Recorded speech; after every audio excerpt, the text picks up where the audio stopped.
After a week vacation from making videos, it's time for another edition of Arcade Review. Welcome to episode 10 and the second edition of the Summer of Arcade. Today we're looking at the arcade revival, Hydro Thunder Hurricane. But does this revival end up swimming with the competition of this summer's titles?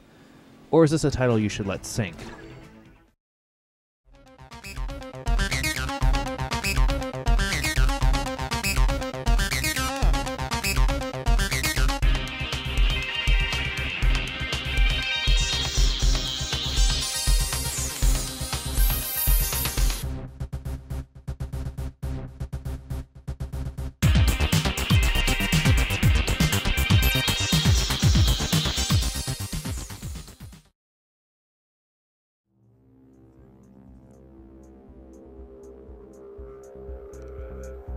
The graphics of Hydro Thunder I found to be very underwhelming.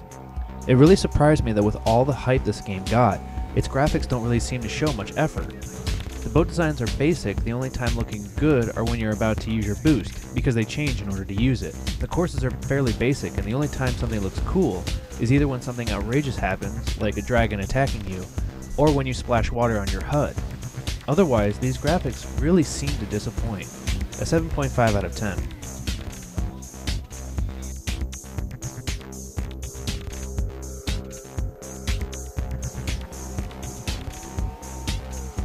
This game does certainly remind me of the old arcade title that I used to play years ago, and this title certainly taps that gameplay mechanic. The ships have a different feel, and as you go along, you unlock more boats, but generally the controls are pretty mediocre, and could use some polish. As you play through, you'll go through races, ring trials, gauntlets where you avoid explosives, and tournaments.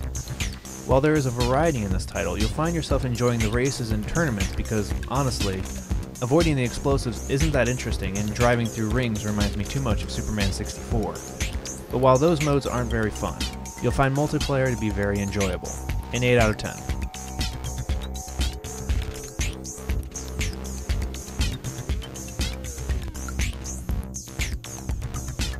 The sound for this game is typical for an arcade title, with it having an upbeat rock background with lots of small sound bites. While the rock of the game is catchy and enjoyable, the announcer is annoying. While he doesn't show up much during the actual gameplay, when he does, it can be rather jarring. A 7.75.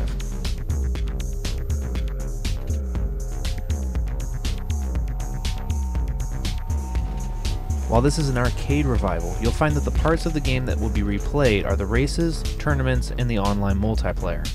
The ring races and gauntlets really don't hold much replay value, as they only seem to be placeholders in order to unlock more races and tournaments. The online multiplayer surprisingly seems not very different than the normal offline racing. You'll find that racing other human players doesn't seem that different than the AI players during the campaign. I don't know if that means that the AI in this game is really good, or that just because it's new, the human players aren't very good at it yet. Regardless, the replay value will keep you playing for a while, at least to finish the campaign. An 8.5.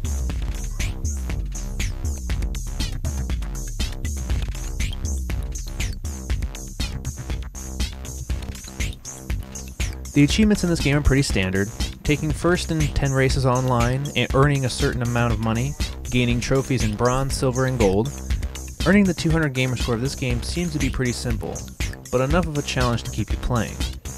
An 8 out of 10. So is Hydro Thunder Hurricane worth downloading? While the announcer can be rather annoying and the controls a little unpolished, it is a fun title. But for the 1200 Microsoft points, I'd say that it isn't worth that much, and to certainly wait for it to go down in price. Maybe at a price of 800 Microsoft points or less, I'd recommend picking it up, but at 1200, it doesn't seem like enough effort and polish went into this game. Overall, a 7.95 out of 10. Thanks for watching this edition of Arcade Review, Special Summer of Arcade Edition. Until next time, keep on gaming.